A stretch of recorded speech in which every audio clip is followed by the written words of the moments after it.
All right, next up, Conference USA Championship game, also on Friday night. Western Kentucky Hilltoppers, Jacksonville State Gamecocks. We've got the Cocks, 4-point favorites here, 57.5 the total in this game. What a unique situation this is, because last week, the game means nothing to Jacksonville State. They're already in this title game, and they played Western Kentucky last week, the same team who were playing for their Conference USA title lives, if you will. They had to win that game in order to get into the Conference USA championship game. And I don't know if it's a good sign for Jacksonville State or a bad sign for Western Kentucky, but that game meant very little to Jacksonville State. It ended up taking a walk-off game-winning field goal with 3 seconds left from Lucas Carnero to give Western Kentucky a 19-17 lead. They were that close to being knocked out, and Sam Houston being the team in the Conference USA championship game instead. Not to mention, first of all, I think Rich Rod and just watching that game, as I tried to definitely pay attention to it, that was as vanilla as it gets for their offense. They did not do half the stuff in the playbook that they normally do.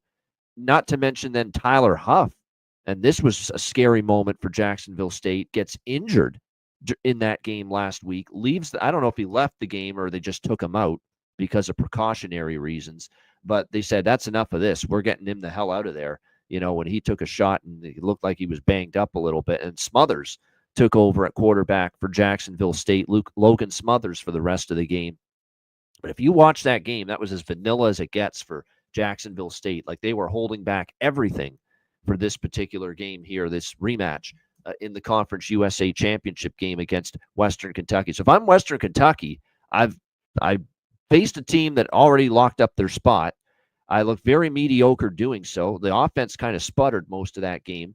Jacksonville State's offense, well, first of all, they took the quarterback out because of an injury he suffered. I don't think the injury is going to keep him out of, actually, you know what? They have not confirmed for sure yet that he's going to be able to play, because he had to get helped off the field when he rolled that ankle, it looked like. And that's what it was last week. So it could be Smothers, but it's questionable for this game. That's a tough break, right? Meaningless game.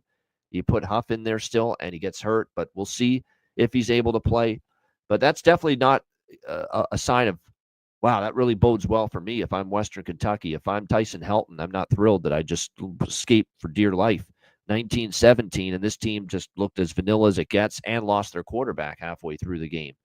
So when I look at the rematch here, Smothers is capable, and more than anything, C-Mac, this is not a team that throws the ball a ton anyway, Jacksonville State. This is a team that runs the football primarily, and they're damn good at it. That's why they're in the conference chain. They've just got a great O-line. They run block well, and they are averaging a phenomenal, almost 260 rushing yards per game this season, Jacksonville State on the ground. And just stylistically, that matches up quite well here against a Western Kentucky run defense that is pretty bad. 123rd in the country this season, 208 rushing yards per game allowed by this Western Kentucky run defense. This is absolutely a matchup that bodes well for Jacksonville State. So I could only look at the home favorite here, Jacksonville State. I just think they're better. Their run offense is phenomenal. They've got not just one, but they've got multiple running backs that can really do some significant damage. Hunter, not to mention, you look at it's not just one guy. They use Trey Stewart. They use Andrew Paul. They use a plethora of backs, this Jacksonville State offense, to run the football. And it's very impressive. The run defense has been horrid most of the year for Western Kentucky. It is a clear matchup advantage in Jacksonville State's favor. So I could only look at laying the 4. I'm going to see what the status is on Tyler Huff later in the week, but this is one underdog I do not like. I think Jacksonville State does get it done. Maybe look at the team total. I will, in addition to the spread, because oftentimes I like to do that with the team that's laying some points, is not just put all the eggs in the basket of the point spread, but maybe look team total over possibly for Jacksonville State in this game. Because really, based on the stats and the way things line up, C-Mac, they really should be able to run the football with a great deal of success here. What do you think, C-Mac? Yeah, they should be. I mean, you hit it even last week. It was pretty good for them. and 2-6 we could talk about, and they've given up 208, 123rd in the country as Western Kentucky's defense. And when you look at it, the team that probably didn't care enough, was very vanilla because of this game being at home. And maybe that's just started to beat them twice and they can win here. But everything that I've seen from these two teams, but Huff in, it's better with them in with this. They just said he had a knee, grabbed his knee, ankle, and went out. And Smothers is just okay. He's all right. But these two, to me, these teams have just been too close the last few years. So I don't buy the 4.5 here with Jacksonville State. That maybe on paper and a little bit are the better team. Last year they lost by 3. A little bit different team, of course. Jacksonville State won 20-17. Both of these games, the last two, low scoring, and then 19-17 last week. Veldecamp had success, 301 passing yards. This was a team until the gate that was a little bit open for them. I wanted to fade, that's why it's crazy. I'm a little bit leaning to them. They had lost 4 straight against the number, and 3 of them I were on. New Mexico State, Louisiana Tech, and Liberty. I was on all 3 of those, and then flipped for this one just last week when they were favored by 1.